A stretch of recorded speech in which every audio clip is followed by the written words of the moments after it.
اس کائنات میں اللہ تعالیٰ کی ذات کے جتنے بھی اسم، جتنے بھی حروف ہیں، ہر حرف کا الگ عالم موجود ہے۔ یاد رکھنا، ہر حرف کے اندر سے ایک مکمل کائنات تخلیق ہوتی ہے۔ ہر حرف کے اندر ایک الگ عالم موجود ہوتا ہے۔ اس عالم کے اندر ایک عاشق اپنی کیفیت کے ذریعے اللہ تعالیٰ کی ذات کے ساتھ کمیونیکیٹ کرتا ہے۔ یعنی جتنے، ایسے سمجھ لیں کہ اربوں کے حساب سے اللہ تعالیٰ کی ذات کے حروف ہیں، اس حروف کے ہر حرف کے اندر سے ہزاروں لاکھوں کے حساب سے الگ الگ عالم نکلتے ہیں۔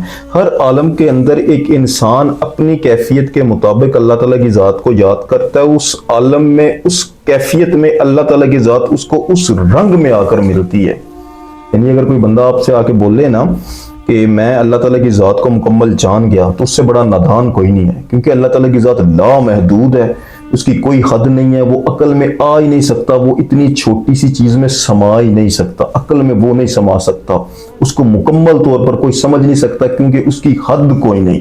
اگر حد ہوتی تو یہ کہتا ہے کہ میں خدا کو سمجھ گیا۔ اسی طریقے سے اللہ تعالیٰ کی ذات کے جو حروف ہیں، اللہ تعالیٰ کی ذات کے جو اسم کا نالج ہے، اس کے جتنے رنگ ہے، جتنے عالم ہے، جتنی کیفیت ہے، اس کو کوئی آج تک نہیں سمجھ پایا۔ اگر کوئی بولے کہ میں مکمل جان گیا، میں حروف کی طاقت کو مکمل جان گیا، میں ہر عالم کو مکمل پڑھ گیا، میں روحانیت کو مکمل سیکھ گیا، تو وہ ابھی نادان ہے۔ نہ تو اللہ کی کوئی حد ہے، نہ اس کے فیض کی، اس کے نالج کی کوئی حد ہے۔ اسی طریقے سے عشق کی بھی کوئی حد نہیں ہے۔ اگر کوئی یہ بولے نا کہ میں عشق کو جان گیا، تو عشق کی بھی کوئی حد نہیں ہے۔ تو تینوں چیزیں، اللہ تعالیٰ کی ذات کی کوئی حد نہیں ہے، اللہ تعالیٰ کی ذات کے اسم اور حروف کے فیض کی کوئی حد نہیں ہے، اللہ تعالیٰ کی ذات کے عاشق اور عشق کی بھی کوئی حد نہیں ہے۔ آج کی ویڈیو میں میں آپ کے سامنے ایک ایسی چیز کو ڈسکس کروں گا جو ورطہ حیرت میں انسان کو ڈال دیتی ہے، جو عقل سے پرے کی چیز ہے، عام عقل میں وہ سما ہی نہیں سکتا۔ ہزاروں عاشق اس دنیا میں آئے، اس کے ہزاروں رنگ موجود ہیں۔ تو سمجھنا ہم نے کیا ہے کہ ایسی عورت عشق کے رستے پر جو چلی، جسے اللہ تعالیٰ کی ذات نے نکاح کی اجازت ہی نہیں دی، کہ تو ایسے جو لوگ ہیں وہ نکاح نہیں کر سکتے، نکاح کی اجازت نہیں ہے۔ کون ہیں وہ لوگ؟ اس چیز کو ڈیپلی میں نے پہلے آپ سے بولا نا کہ عشق کے ہزاروں رنگ ہیں، ہر رنگ میں الگ کیفیت میں الگ طریقے سے اللہ تعالیٰ کی ذات کے ساتھ بندے رابطہ کرتے ہیں۔ یعنی ہر کیفیت میں اللہ تعالیٰ کی ذات اس رنگ میں اس بندے کے ساتھ رابطہ کر رہا ہے۔ اب لاکھوں کے حساب سے عاشق ہیں، لاکھوں کے حساب سے کیفیات ہیں، لاکھوں طریقے سے اللہ تعالیٰ کی ذات اپنے ابد سے، معبود ابد سے رابطہ کر رہا ہے۔ تو ہر بندے کی الگ ایک کائنات ہے، ہر بندے کا الگ ایک اسم ہے، ہر بندے کا الگ ایک حرف ہے، ہر بندے کا الگ ایک ایسا سمجھ ایک فیض کا طریقہ ہے۔ دوسرا اس کو نہیں سمجھ سکتا، دوسرا ایک الگ کائنات میں ہے، تیسرا ایک الگ کائنات میں ہے، چوتھا ایک الگ کائنات میں، ہر کوئی اپنے اپنے رنگ میں ایک ہی ذات سے فیض لے رہا ہے۔ یہ ایسے سمجھ لیں کہ ایک نقطے سے خربوں کے لحاظ سے ستارے نکلے ہوئے ہیں، ہر ستارہ روشنی وہیں سے لے رہا ہے، لیکن اس کا مدار اپنا ہے جس میں وہ تیر رہا ہے، اس کا عالم اپنا ہے جس میں وہ رہ رہا ہے، ہر کوئی اپنے اپنے مدار میں تیر رہا ہے۔ تو ایسے لوگ بھی اس دنیا میں موجود ہیں جن کو اللہ تعالیٰ کی ذات عشق کے سفر میں نکاح کی اجازت نہیں دیتا۔ وہ کون لوگ ہوتے ہیں؟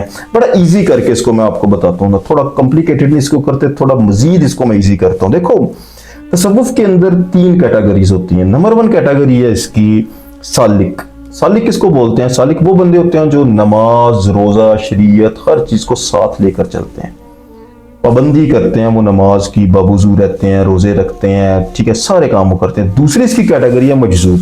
مجذوب کون ہوتے ہیں؟ مجذوب وہ والے ہوتے ہیں جو عالم خیال میں رہتے ہیں، جو سوچ کی تسبیح کرتا ہے، جو سوچ کی نماز پڑھتا ہے، جو دل کو جھکا دیتا ہے، جو ہر وقت ایک ایک پل اپنی ذات سے جھگڑا کر رہا ہوتا ہے، اپنی ذات کے اندر موجود خیالات سے جھگڑا کر رہا ہوتا ہے۔ کسی غیر کا، کسی شر کا خیال وہ اپنی ذات کے اندر نہیں آنے دیتا، اس کی جنگ اپنی ذات کے ساتھ لڑ رہا ہوتا ہے، وہ اپنی ذات کے اندر مگن رہتا ہے اور اپنی ذات میں ہی وہ سجدہ ریز ہو جاتا ہے، اور عالم خیال کے اندر وہ ہمیشہ زندگی گزارتا ہے، وہ اس عالم کا رہتا ہی نہیں ہے۔ ظاہری طور پر اسے دیکھو گے تو انسان یہ سمجھے گا کہ یہ بے نمازی ہے، لیکن ہو سکتا ہے کہ اس کی نماز قائم ہو اور وہ پروردگار کے سامنے ہر وقت اس کی سوچ اللہ تعالیٰ کی ذات کے سامنے جھک گئی ہوتی ہے، اس کا دل، اس کی سوچ، اس کا خیال، ہر چیز اللہ کے لیے وہ فنا کر دیتا ہے، اللہ کی بارگاہ میں وہ جذب کی کیفیت پر ہوتا ہے۔ تو ایک درجہ یہ والا ہوتا ہے، یہ ایک کیٹیگری ان میں درویشوں میں، عاشقوں میں یہ آتی ہے۔ لیکن ایک تیسری کیٹیگری بھی ہے جن کو نکاح کی اجازت نہیں ہے۔ وہ کون لوگ ہیں؟ قلندر۔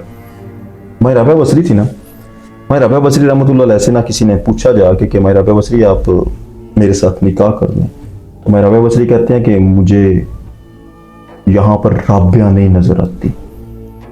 थोड़ा सा बात को समझने की कोशिश करना कि मैं राबिया बसरी कहती है कि यहाँ पर कोई राबिया नहीं है, यहाँ पर कोई राबिया नहीं है। तो क्या कह रही है? मैं राबिया बसरी से क्वेश्चन किया जा रहा है और मैं राबिया बसरी ही ये कह रही है कि यहाँ पर कोई राबिया नहीं है, राबिया फना हो चुकी है, राबिया खत्म हो चुकी है। ये क्या चीज थी? देखो थोड़ा मैं और इजी करता हूँ बात को समझने के लिए, और थोड़ा इजी करते हैं। मैंने आपको 3 कैटेगरी बताई, एक है सालिक, एक है मजजूब, एक है कलंदर। सालिक ने भी, मजजूब ने भी, कलंदर ने भी करना क्या है? अपने नफ्स को दुरुस्त करना है।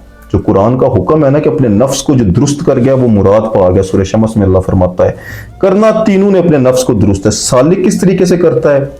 नमाज, रोजा, हज, ज़कात, जिक्र, कसरत से जिक्र वो करता है। उसका पहले वो क्या होता है? वो अपने लताइफ को रोशन करेगा, जुबान से जिक्र करेगा, फिर दिल रोशन होगा, फिर आहिस्ता आहिस्ता उसके सारे लताइफ रोशन होंगे, आहिस्ता आहिस्ता सीना मुनव्वर होगा। मंजिल उसकी भी वही है, जाना उसने भी वही है। नफ्स को उसने सुधारना है, नफ्स अम्मारा को खत्म करना है, नफ्स लवामा बनाना है, नफ्स लवामा को खत्म करना है, नफ्स मुतमिन्ना तक उसने लेके जाना है। लेकिन तरीकाकार क्या अपनाया? नमाज, रोजा, हज, ज़कात, ये सारा सालिक का। उसके बाद आए मजजूब। मजजूब क्या करता है? सोच की तस्बीह करके वो अपनी जात को सुधारता है, अपने ख्यालात की जंग करता है। वो आलम ख्याल में वो जिंदगी गुजारता है, हमेशा तांग में और इंतजार में रहता है। एक जगह एक कोने में बैठा है ना, वो हो सकता है कि पूरी जिंदगी उधर ही बैठा रहे। एक पत्थर पे बैठ के वो एक नजर टिका के बस अल्लाह को आलम ख्याल के अंदर वो बस जुस्तजू लगा के बैठा रहे, अपने ख्यालात की जंग करके वो अल्लाह ताला की जात के सामने सजदा रेज रहता है। और बातनी तौर पर वो कहते हैं कि हालत नमाज ही में वो होते हैं, कायम हो जाती है उनकी। तो वो भी इस तरीके से अपने नफ्स को सुधारते हैं। तीसरे हैं कलंदर। कलंदर क्या करते हैं? कलंदर अपने नफ्स को सुधारने के लिए बहुत सख्ती करते हैं। सख्ती क्या करते हैं? नफ्स की क्या ख्वाहिश है? नफ्स कहता है कि मुझे खाना खिलाओ। कलंदर हो सकता है उसको मिर्च खिलाए, मिर्ची खा, तो तुझे मरोगन खाना नहीं मिलेगा, मिर्ची मिलेगी। सख्त तकलीफ, सख्ती से अपने नफ्स को जो है ना वो कंट्रोल करता है।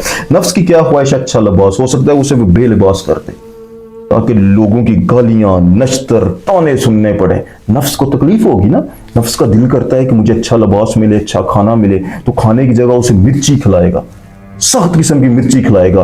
और लिबास की जगह उसे वो ऐसा हो सकता है कि बिल्कुल ही आलूदा, फट्टा, पुराना लिबास पहना दे, लोग देखकर हकारत की नजर से देखें उसे। ठीक है, वो जब लोग उस पर तंज के नश्तर करेंगे, नफरत करेंगे, हकारत की नजर से देखेंगे, नफ्स को क्या होगी? नफ्स को शदीद तकलीफ होगी। एक तो उसे मिर्ची खिलाई जा रही है, दूसरा उसको जो है ना फट्टा हुआ लिबास पहनाया जा रहा है, लोगों के नश्तर और ताने जो है ना वो सुनने को मिल रहे हैं। तीसरा नफ्स की ख्वाहिश होती है शहवत, हवा, हिर्स, निकाह। ये नफ्स की ख्वाहिशात हैं। अच्छी दुल्हन, अच्छी चीज, अच्छी जिंदगी, अच्छा निकाह हो, घर बार हो, ये सब कुछ नफ्स की ख्वाहिशात हैं। तो वो क्या करता है? वो निकाह नहीं करते। इतनी शदीद किस्म की तकलीफ से गुजारते हैं वो नफ्स को कि उनका नफ्स मर जाता है, उनके वजूद को नफ्स ही छोड़ जाता है। कलंदर जो लोग होते हैं ना, उनके अंदर नफ्स नहीं रहता। इसीलिए मैं राबिया बसरी से पूछा उन्होंने कि मैं राबिया बसरी आपसे निकाह करना चाहते हैं। तो मैं राबिया बसरी कहती यहाँ पर कोई राबिया नहीं थी। राबिया कौन थी? राबिया एक नफ्स था, उस नफ्स को राबिया ने खत्म कर दिया था और सिर्फ एक रूह थी, सिर्रे इलाही का नूर उसके वजूद में बाकी रह गया था। उसको निकाह की इजाजत नहीं, निकाह नफ्स करते हैं। राबिया बसरी के अंदर निकाह मौजूद नहीं था और नफ्स मौजूद नहीं था। जब नफ्स को उसने इतनी शदीद तकलीफ पहुंचा के खत्म कर दिया, नफ्स है ही नहीं, ख्वाहिश बाकी नहीं रही, राबिया निकाह किससे करेगी? राबिया के अंदर राबिया मौजूद ही नहीं थी। राबिया बसरी रहमतुल्लाह अलैह ने यही बात की। और वहां पर ना कोई शैतान है, ना कोई इस दूसरी जगह। मैं राबिया बसरी से किसी ने पूछा, मैं राबिया बसरी आप शैतान के बारे में, नफ्स के बारे में आपका क्या ख्याल है? मैं राबिया बसरी ने कहते जिस आलम में, मैंने बोला ना कि हर हरफ का अलग आलम है। राबिया बसरी कहते हैं कि जिस आलम में मैं जिंदगी गुजार रही हूं, उस आलम में ना कोई नफ्स है, ना कोई शैतान है, ना कोई हवा है और ना कोई हिर्स है। इस कदर सख्ती से कलंदर लोग अपने नफ्स को तबाह कर देते हैं। ऐसे बंदों को निकाह की इजाजत नहीं। जो लोग कलंदरी सिलसिले में होते हैं ना, कोई भी औरत है या कोई भी मर्द कलंदरी सिलसिले में जो गया, उसको निकाह की इजाजत नहीं होती है। उसको बहुत सख्ती से अपने नफ्स को सुधारना पड़ता है। ये आपको समझ आई होगी। आज के लिए इतने, जज़ाकल्लाह खैर।